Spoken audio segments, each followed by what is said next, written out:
If you're enjoying White Devil, follow Campside Media for more thrilling investigative series like Suspect, Chameleon, Witnessed, and Hooked.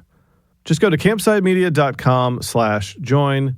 That's campsidemedia.com/JOIN. This is the moment. The Bachelorette is back. And the power I'm gonna fall in love. is in Jen's hands. And I'm gonna do it my way. ABC tonight. Everything about her is great. I feel so special. Jen's looking like a queen. My men are very, very hot. Someone call 911. You are looking so fire. This is the beginning of a new era. The Bachelorette. All new tonight, 8/7 Central on ABC and stream on Hulu. Campside Media. This is White Devil. Please do enjoy. Today is a special day in many regards. Personally, for Jasmine and I, it marks the fulfillment of a dream to create the Alaya Resort in Belize and the official opening day today. Thank you. This is Andrew Ashcroft, speaking to the media and assorted VIPs at the grand opening of Alaya, the resort he and Jasmine began building 4 years earlier. A project that was to solidify his place as the second generation of Ashcrofts to establish a lucrative beachhead in Belize. It was May 2021, a time of hope and recovery as Belize looked to emerge from the COVID pandemic that wrecked its tourist industry. A year ago, as the world faced an uncertain future, we and the Ashcroft family were concerned not just for the development, but for our beloved homeland. Little do we know that a great deal of tenacity and power and willpower, Belize has begun to emerge stronger than ever with a focused outlook of making a great comeback. Jasmine and Andrew stand poolside, under swaying palms with their 4-year-old twins. They're sipping champagne as they cut an enormous gold ribbon to mark the opening of the brand new 155-room hotel complex, which would be part of the Marriott Autograph Collection. Family, my wife Jasmine, my kids Charlie and Elle. We are 100% committed to Belize. They start school here this summer. We're going to start a new project here. For Jasmine Harton, it was surely the most exciting professional moment of her life. The start, she thought, of a new career designing and building luxury resorts in the Caribbean. But 3 short weeks later, almost to the day, all that would change. Police Superintendent Henry Jamat would lie dead, just steps from where they stood sipping that champagne. And of course, Jasmine would be the only suspect. Jasmine's mom, Candace Constiglione, knew instantly, as soon as she got the call, that her youngest daughter's life as she knew it, this glamorous, almost fairy tale existence, it was over. Oh my God, I was at work. I was cleaning a lady's house when I got a call from my son. This was back in Canada, in Kingston, Ontario, where Jasmine grew up and where Candace and the rest of her kids still lived. I said to the lady, I gotta go. And I went home. And my daughters, my other 2 daughters and I, and my son, spent the weekend crying our eyes out because she just opened Alaya.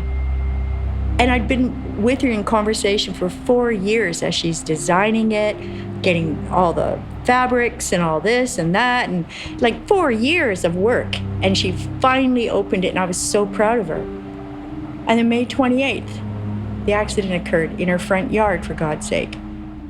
This is almost literally true. The pier where Henry Jamat was shot is about 100 yards from the gate of the condo complex where Jasmine, Andrew, and the twins lived, directly next door to the glittery new Alaya. I just immediately in my head knew she just lost everything. That's what I said to myself.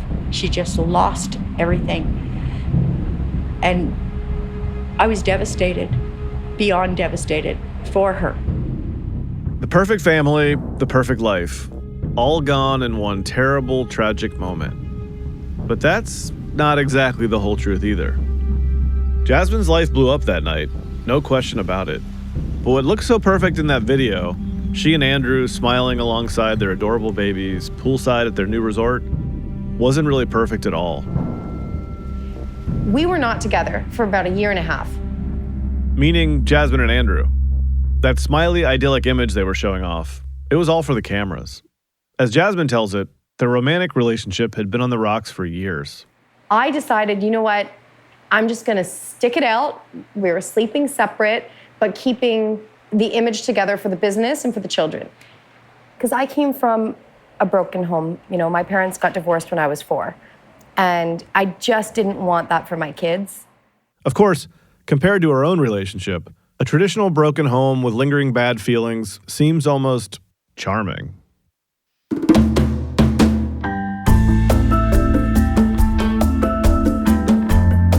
From Campside Media, this is White Devil, and I'm Josh Dean.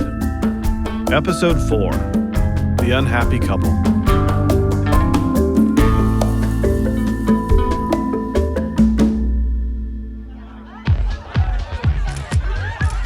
The media likes to call Jasmine Harden a socialite. The stories I first read in the New York Post and in the British tabloids all use that term, and it's still the most common descriptor any journalist uses when talking about her. It implies that this attractive, well-dressed woman whose partner is a billionaire's son comes from the same privileged circles. That she is, first and foremost, just a rich lady whose primary goal in life is to have fun and be photographed doing it. In reality, Jasmine grew up poor, on a farm in rural Canada, where everybody had to pitch in. Jasmine and her siblings had chores. She milked goats. And they all lived in a house with no insulation, in a place where temps could hit 30 below in winter. Candace says on especially cold mornings, they'd sometimes wake up with their hair frozen to the wall. I did not grow up with money. I did not grow up being a snob. I'm a very down-to-earth, real person. I can't stand pretentious, snobby, stuck-up people. I can't sit and pretend with these people and think that I'm better than everyone because of money or status. I can't stand that. Jasmine finished high school and at age 19 fell in love with an older guy who went to med school.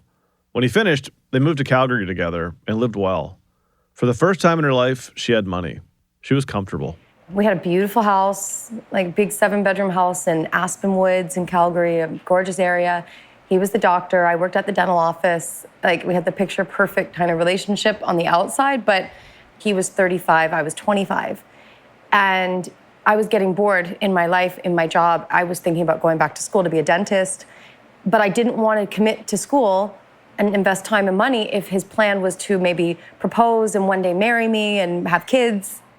But it didn't happen, and the relationship broke down. I was lonely. We started drifting, and I was not happy. And at the end of our relationship, I started doing real estate, and his comment when I tried to do real estate said, if you think that you're ever going to make more money than me, you won't. I don't know what this independent woman thing you're doing is, but cut it out. And I thought, you selfish jerk. Like, I supported you during your residency. I was right there beside you. Like, how do you know I don't want to take you on a trip or, you know, buy you a nice gift for your birthday? Or I want to be able to make money. And it's not just about that. It's more about my mental boredom in my job right now in my life. So Jasmine bailed, leaving the cars, the $4 million house, the holidays at the lake cottage. She was 25. Her life was a blank slate. So I just came down to Belize because my half-brother was here at the time. He owned the Remax in San Pedro. So I had just finished my real estate license, and I wanted to come down and try something different. I think it was just a change of pace. I mean, you know, a new start. It'd be kind of exciting, don't you think? Like, hey, I have an opportunity to go to a foreign country. It's warm there. There's no snow. And the worst case scenario is you hate it and you leave. But at least try it. And so she did. Things initially went well for Jasmine. She was spending time with her brother and building her own client base. San Pedro is a small place with a tight expat community. So it was pretty likely that she and Andrew Ashcroft, this rich social Englishman, would eventually cross paths. They met first through her job. My initial reaction was he's arrogant and full of himself and a spoiled little rich boy. And I was turned off by him immediately. And he tried to contact me, and I did not write him back. It was months. I just pushed him off, and he kept messaging me. And the one night I was feeling pretty lonely. I had a really hard day at work, and the message came through, and it was, stop thinking about me, ... And it made me laugh because I was like, who does this jerk think he is? Like, I've never written you back in months, and now you're writing me and saying, stop thinking about me. So that, it made me laugh, and he got me at a vulnerable moment, and so I decided to have a drink with him. Much to her surprise, they hit it off. We met at the rooftop of a restaurant, and one drink turned into like 6 hours of conversation, and I actually felt bad for prejudging him because I saw a different side. You know, I actually enjoyed the conversation. So then after that, it kind of progressed quickly. By December, we were like a couple living together. So that was around like September 2014. And for a while, things went well. The rich British bachelor and this ambitious young Canadian. They were from very different backgrounds, and Andrew was much older, but it seemed they were a pretty good match. He was funny, and the thing I liked about him is the very first night when we were talking, he said, "I love that you're a businesswoman." He's like, you know, if I ever got married, my wife would have to be a businesswoman, and that's all I ever wanted was to have like a true partnership in a marriage. And he said all the right things, and it was something that for 6 years I couldn't have that conversation with my ex. So Andrew and Jasmine set out to build that partnership, which included the development of a valuable stretch of beachfront villas called Banyan Bay, a property that was in receivership and in the hands of Belize Bank, which happened to be owned by Andrew's father, Michael Ashcroft. It seemed improper, Jasmine says, for Andrew to get this valuable property from his father's bank. So she secured the loan and signed the papers to purchase it, along with another woman who was a close friend of the family. And they decided to build a luxury resort there, which they named Alaya. Thank you. Alaya just sounded, I don't know, I was drawn to it, and then I saw like joyous, sublime, and I thought, yeah, like I like it. So we just went with Alaya. It was exciting, the thoughts of, you know, growing the company and doing Banyan Bay and all that. I mean, for a young lady, that's coming from Canada, you know. She was raised on a farm. We were poor. So I was pretty proud of her. Candace had no idea who Andrew really was, or of the kind of luxury that was now available to her daughter. Actually, it was Andrew that slipped it out because we were on the phone. I think he had a few drinks. And he said to me, "Do you know she has a private chef, right?" I said, "Pardon?" And then he says, "Yeah." And then she started opening up a little bit. "Yeah, well, I didn't want to brag, you know, but yeah, I have a private chef and we have this and we have that." And, you know, I went, "Wow, okay. Well, this is interesting." How did this happen?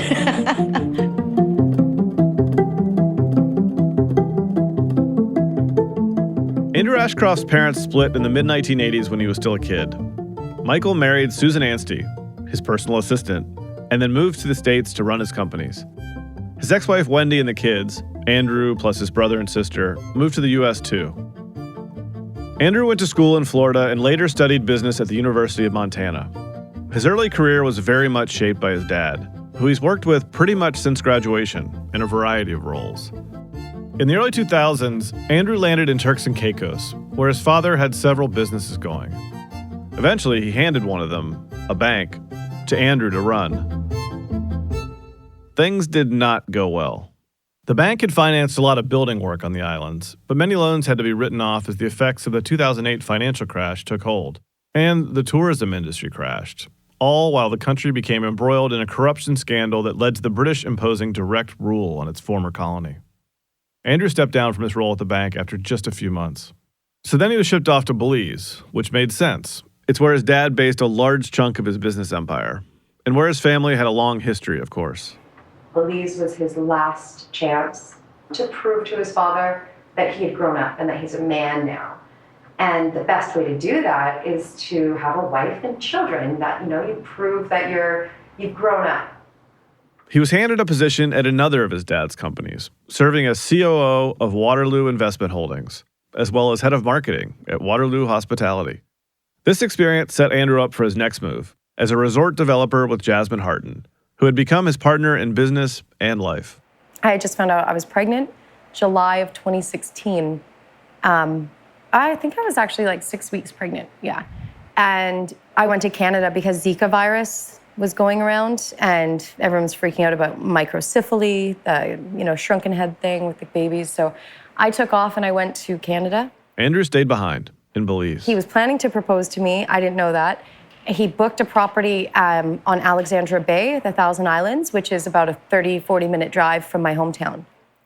After the break, Andrew flies north to pop the question. And a fairy tale romance does not ensue. The zip code associated with the billing address is 12345. Perfect.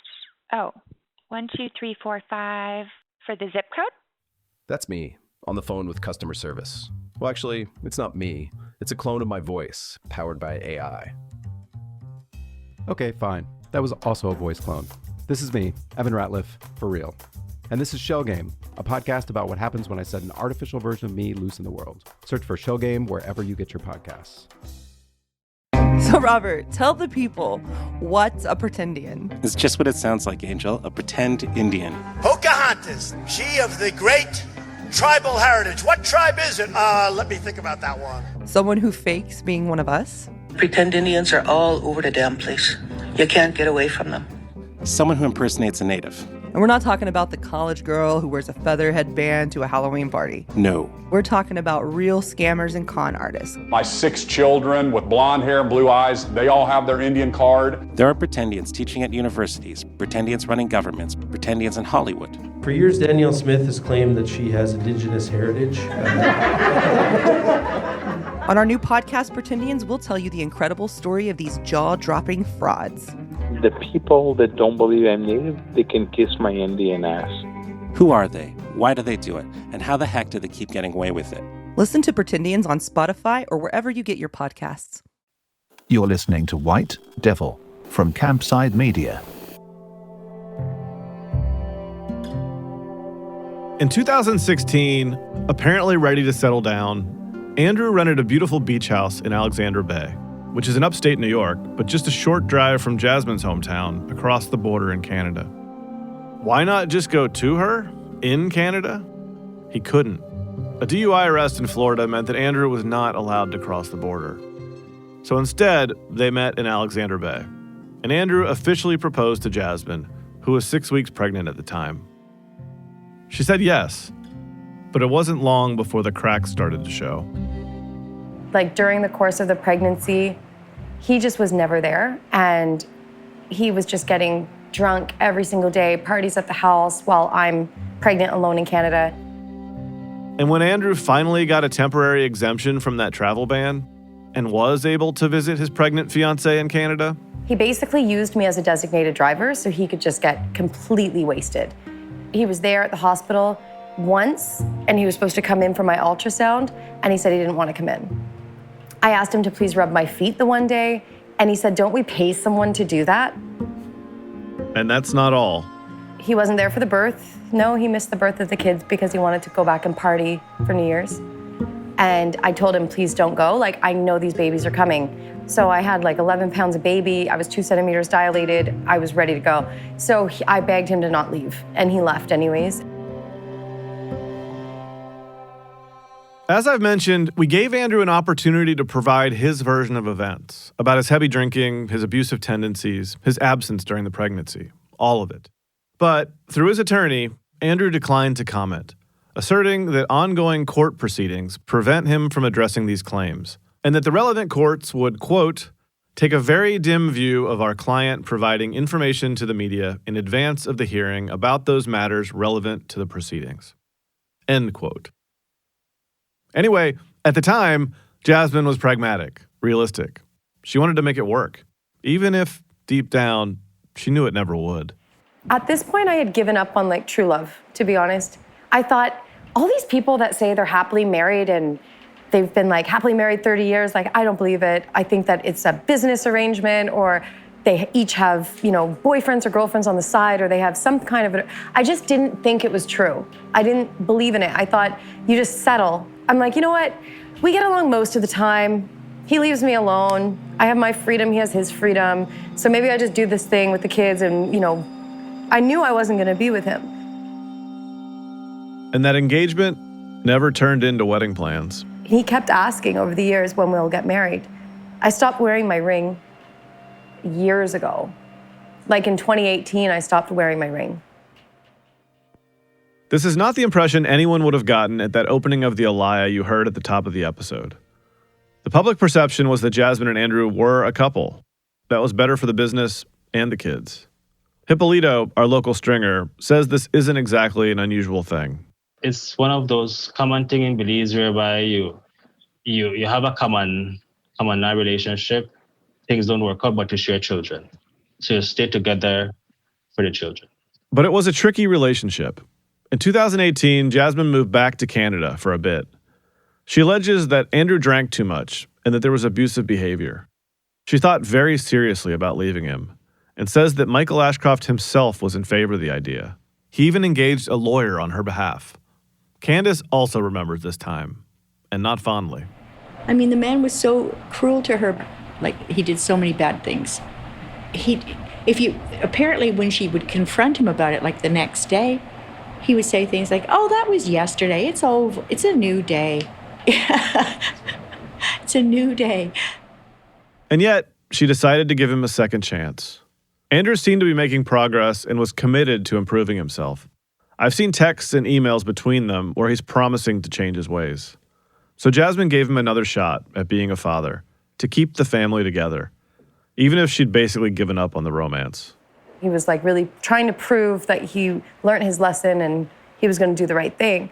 So we just basically put a hole in the wall with a barn door, like a sliding door, so that we could sleep separate, but it would still be attached for the kids. The partnership would continue in business and as parents, even if they both privately lived their own lives. In Turks, we would actually have our own places. He said at first we might have to get one house until we can afford to get the second house. Because Andrew and I didn't have that much money. It was his dad that had all the money. So I said, no problem, but I think I've kind of outgrown Belize. I think it's time maybe we move on and give the kids like a better life in Turks. This was the arrangement between them. Alaya Belize was just step one. In a partnership, they planned to continue in Turks. Andrew had big dreams. He needed to prove to his father that he was a capable adult and could actually follow through on something for once in his life, because he had always been a screw-up.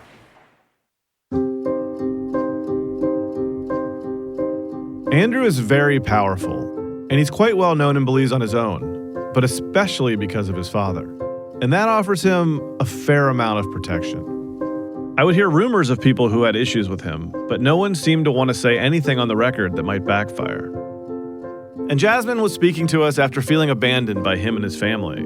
She had basically nothing to lose, which makes her, if not an unreliable narrator, then at least a pretty pissed off narrator.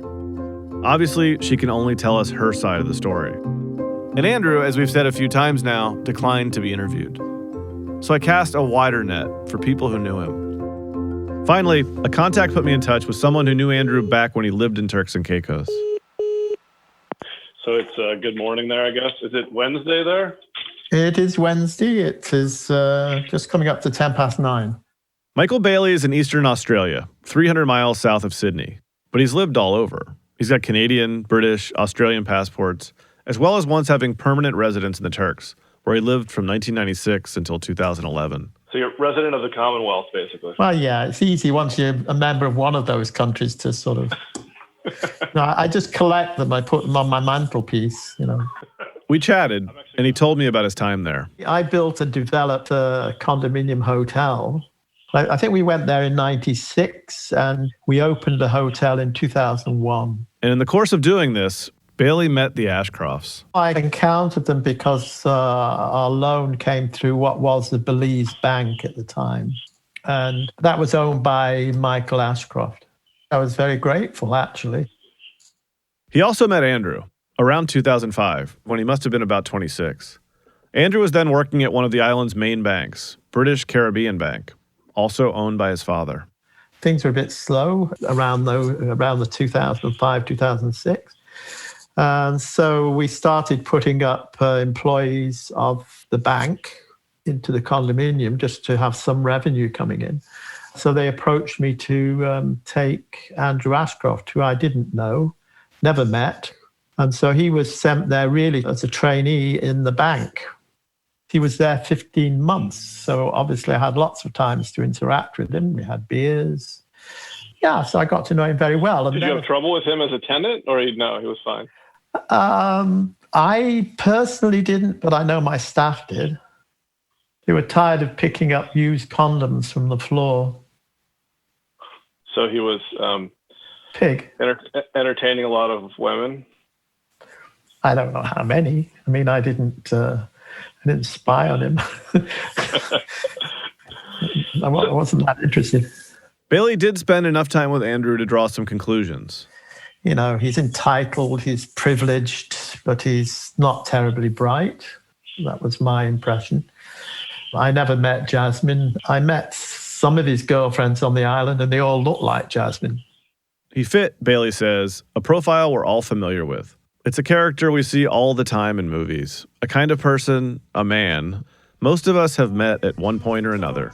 Like Kendall in Succession. Just pucker up, bitch, and go kiss the ring. L to the OG. You know, a typical spoiled, billionaire's son who thought he could get away with everything and anything. I mean, yeah, he was drinking, night clubbing. So he gave his father probably a worse reputation than he already had. And then, of course, he became the manager of the bank, probably in, I don't know, around 2010, 2011. As we heard earlier, this bank management role did not go well. He was far too young for the job, but they gave it him and he made a hash of it. We don't use that term in the United States, but that means he did not do a very good job as the manager of the bank. Exactly. And did you ever have any interactions with Michael? Just once. I was introduced to him at a party. Yeah. But the night that I met him briefly, his big yacht was moored there, just steps away from where the party was being held. So I asked Andrew, I always remember, I said, what happens if I try and get on board his boat? And he says, you'll find out if you're still alive. Really? Yeah. He was such a twit. I mean, just a twit. I mean, a real, twit. Bailey moved away from the Turks, but he never stopped thinking about the Ashcrofts. That family, it made an impression. He's now retired and has recently written a book, an entirely fictional account of a British engineer living in Australia who heads back to a Caribbean island. Two key characters, Jeffrey Elm, a quote, ruthless 73-year-old businessman lacking the slightest semblance of a moral compass who had used his tremendous wealth and influence to purchase a peerage, and his brash and less capable son, Michael. Jasmine says that the behavior Bailey is talking about, that never stopped. She alleges Andrew drank heavily and used drugs. For the record, he makes the same accusations about her, and I've read them in legal documents. They're ugly. Anyway, Jasmine says that Andrew's behavior really put a strain on their relationship. It was like the 18th of December of 2018. And then he promised to be sober for at least 2 years while we were finishing Aliyah. And that didn't happen. So then it was January 29th of 2019 that he was arrested for public intoxication and kicked off the flight in Dallas. He was on an overnight flight and he called me about 7 o'clock in the morning and he was wasted. And he had been up all night and he was belligerent, like really, really bad. And I was begging him, Andrew, please, this is Dallas to Belize. We will know people on this flight. Please stop drinking, go to sleep. I said, please get some rest. And he wouldn't. Andrew did not, in fact, make that flight back to Belize. I called Dallas Airport and I said, if somebody was quite wasted, is there a jail that they would possibly go to? That's literally, I knew it. And I say, you don't by chance have somebody in there named Andrew Ashcroft, do you? And they said, yes, ma'am, we were just about to call you. And I said, you've got to be kidding me. Andrew was so drunk that he told the cops who met him in Dallas that he was in Belize. But what actually happened was that the flight had returned to Dallas, where he was forcibly removed. And at that point, I realized I just made the biggest mistake. I was set up in Canada. I had the kids in school. I had a cute little apartment around the corner from my friends.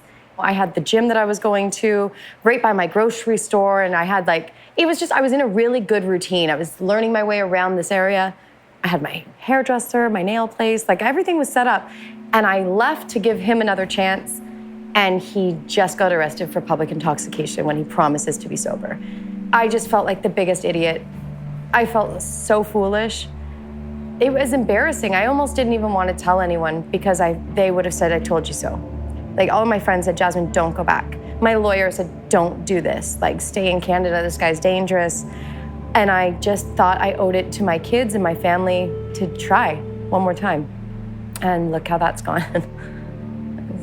If I would have stayed, it would have been very, very different. I think about that all the time. Like, what would have happened if I just stayed? Jasmine probably should have stayed in Canada, but she didn't. Instead, she returned to Belize to give her baby daddy one more chance. And I don't think she'd argue much if I called this the single worst decision she's ever made. Certainly, the most consequential decision. Because without that, none of what's transpired since would have happened. Henry would almost certainly still be alive. And she might well be happy and free in Canada, instead of a desperate, distraught pariah in Belize, looking at jail time for accidentally shooting her friend. It's a mind-boggling sliding doors type situation if you think about it too long. We'll get into that more after the break.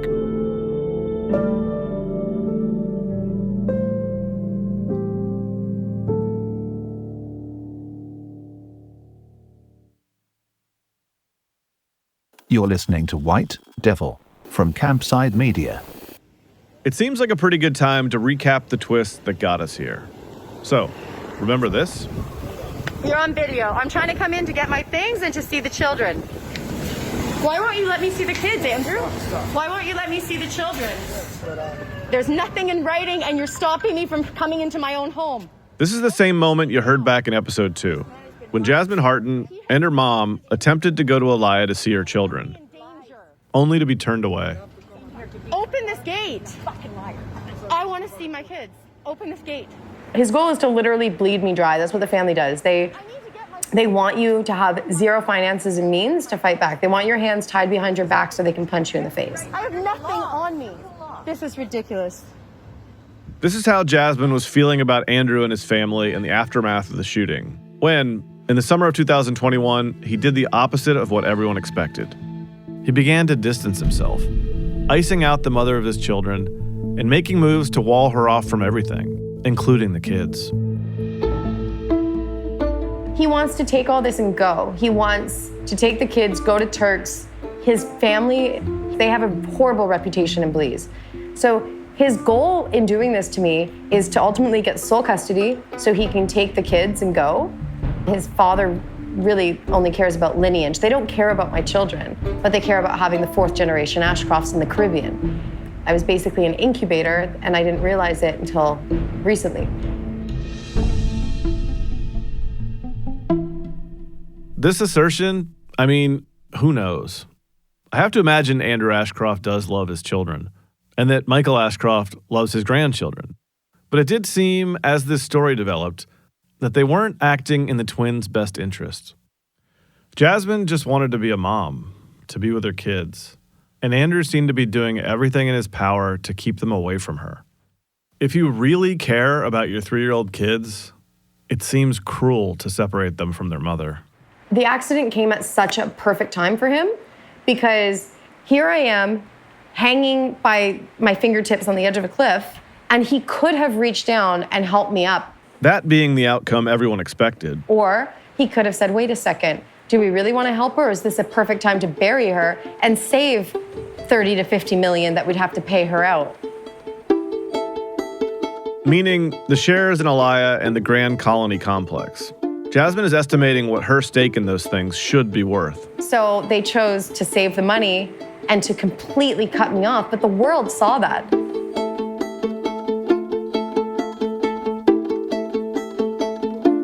Remember the mystery person who came forward in one of Jasmine's bleakest moments to put up bail when it was rescinded at the worst possible time, on a Friday at 3 p.m.? This was massive at the time, a true answered prayer, and a huge shock to everyone involved in the case, or following it. This act of kindness basically saved Jasmine from being locked away, again, at the Hattie'ville prison for a long time. Well, here's that Good Samaritan. My name is Wendy Oxaloo. I call myself a barefoot lawyer because I'm an attorney, but I was born and raised and run around barefoot on the island of Kikago for most of my life. Wendy Oxaloo didn't know Jasmine at all prior to that day in June 2021. She came forward and laid out what amounted to $30,000 Belizean in bail because of what she'd been seeing from afar. This single mother having her life destroyed in public view. So I think the hearing where they withdrew, the original person withdrew the surety that was keeping her out of jail, which is the Ashcroft employee. When they did that, immediately at that hearing, we presented my property as part of the surety for the bail, and they still had to, they put her back in prison because it took 4 days. It took until the following Tuesday, I think, to have that completely processed where she could be released again. So Jasmine did spend 4 more nights in that terrible place with a bucket for a toilet. But it would have been much longer if not for Wendy, a total stranger. Jasmine was broke and did not have a lot of allies. Her mom certainly didn't have $30,000 to put up. So unless someone had stepped up, she might still be stuck in prison. Why did I support her? Because I'm a feminist, and I could see, it was very glaring to everyone who had eyes to see that she was being intimidated by this very rich, powerful family. Yes, she was in a bad situation. The situation with Henry, whatever happened that led to his death. But they used that as an excuse, taking away her home, her money, her kids, and it irked me. It just upset me. These are powerful people, powerful players that are doing this in the public domain. I mean, this is happening before our eyes in the news, and no one, no politician, none of the local women's groups, no one was coming out to support this poor woman who I felt was fending off all these lions by herself. This is an important point, and I think one that is lost in most of the media coverage of the Harton case. It's certainly not a thing the public, or those people who tend to write in comments under stories, were noticing in the aftermath of the shooting. Jasmine Harton did not get special treatment. Quite the opposite, if you ask Dickie Bradley, her chosen attorney. And the whole world she had lived in prior to May 28th, that was closed to her. She was, in almost every way, alone, with no allies in the government or the judiciary. And not only that, those forces seemed to be slowly squeezing her. That's what Wendy couldn't abide. I think every right-thinking woman that's looking at this is thinking, I've lived through that before. This is a very patriarchal society that we live in. We've all been victims like this. We need to start a chorus and have our voices heard. This is not okay, you know? And I felt like if there was one voice that came forward to say, enough, this is a woman that needs protection, that it might start a rolling stone that will gather some strength with other voices, and you know what? It did. Public sentiment was mostly against Jasmine after the shooting, understandably. But that sentiment began to turn as the case went on, especially after the video of Jasmine attempting to confront Andrew about the kids appeared on Facebook. Wendy played a part in this. My initial reaction was to put a post out saying on my Facebook timeline, and this country operates on Facebook. I have to say that. She's not kidding, as we've already seen. Wendy understands the power of this forum and regularly posts her opinions about local news and events. I put out a post saying that it should be called out for what it is, and from there, people started commenting. So I think it was more like a social movement versus a financial movement kind of thing. Eventually, Wendy did make contact with Jasmine after finding her sister, on Facebook, naturally. She sent a message of support. Her sister told Jasmine, who then messaged Wendy herself. Once she was released out of prison again, because of the surety that I had provided for her bail, she got in contact with me. And she and her mom showed up at my law office. They came to say thank you, which I thought was very gracious. Wendy has remained close with Jasmine ever since, and has sometimes acted as an informal legal counsel and as a friend. Jasmine trusts her. She's an amazing person. I love her to death. I think she's misunderstood in many ways. She's this gorgeous, absolutely gorgeous, glamorous, glitzy person, but that's so down to earth that she can just mingle with people from every strata of life, and she does it so easily. She's so charismatic. She's just humble and well-grounded that people can't help but like her. She's just a really likable person. And you're drawn to her.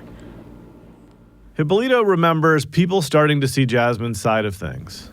we see the emotional tide turning towards or in favor of Jasmine Hartin, especially when it comes to her maternity side, in terms of dealing with her children, in terms of being a mother. Here's a wealthy man who is trying to control her and take away her kids. That is what some of the women here in Belize looked at. Not necessarily that the crime happened, but now she's being victimized and her children are now being taken away from her. A key to understanding so much about this case and its twists and turns is being able to draw a line, to distinguish between the tragedy of Henry Jamat's death, which Jasmine Hartin was having to own up to, and all the things that happened to her as a result of it. Not because of the legal case, but because her former partner and his family seemed to want to use that legal case to ruin her. I mean, you still have the public split because she did kill this man. She did kill Henry Jamat, and people want her to face justice. But we saw that the public sympathized with her a bit more than at that point. This story, remember, was about a tragic shooting, the death of a cop. But it changed, evolved, got much uglier as powerful forces aligned against Jasmine, especially in the media.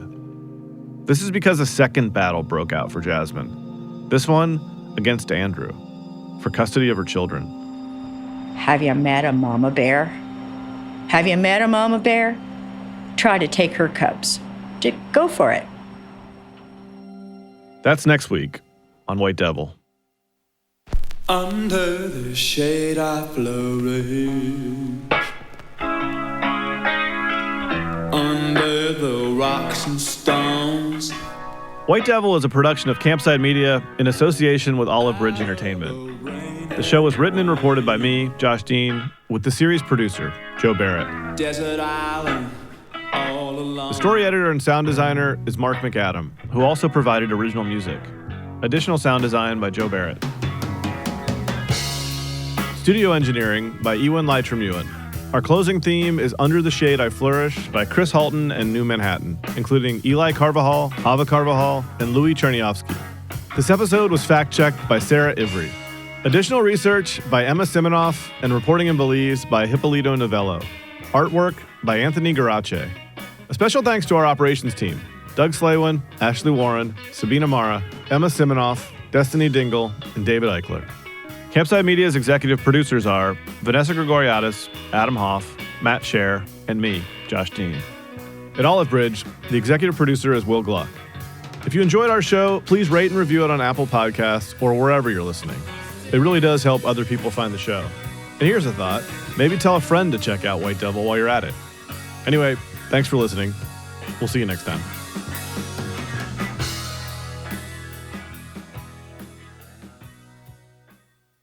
The zip code associated with the billing address is 12345. Perfect. Oh, 12345 for the zip code? That's me, on the phone with customer service. Well, actually, it's not me. It's a clone of my voice, powered by AI. Okay, fine. That was also a voice clone. This is me, Evan Ratliff, for real. And this is Shell Game, a podcast about what happens when I set an artificial version of me loose in the world. Search for Shell Game wherever you get your podcasts. So, Robert, tell the people, what's a pretendian? It's just what it sounds like, Angel, a pretend Indian. Pocahontas, she of the great tribal heritage. What tribe is it? Let me think about that one. Someone who fakes being one of us? Pretend Indians are all over the damn place. You can't get away from them. Someone who impersonates a native. And we're not talking about the college girl who wears a feather headband to a Halloween party. No. We're talking about real scammers and con artists. My 6 children with blonde hair and blue eyes, they all have their Indian card. There are pretendians teaching at universities, pretendians running governments, pretendians in Hollywood. For years, Danielle Smith has claimed that she has indigenous heritage. On our new podcast, Pretendians, we'll tell you the incredible story of these jaw-dropping frauds. The people that don't believe I'm Native, they can kiss my Indian ass. Who are they? Why do they do it? And how the heck do they keep getting away with it? Listen to Pretendians on Spotify or wherever you get your podcasts. If you're enjoying White Devil, follow Campside Media for more thrilling investigative series, like Suspect, Chameleon, Witnessed, and Hooked. Just go to campsidemedia.com/join. That's Campsidemedia.com/JOIN.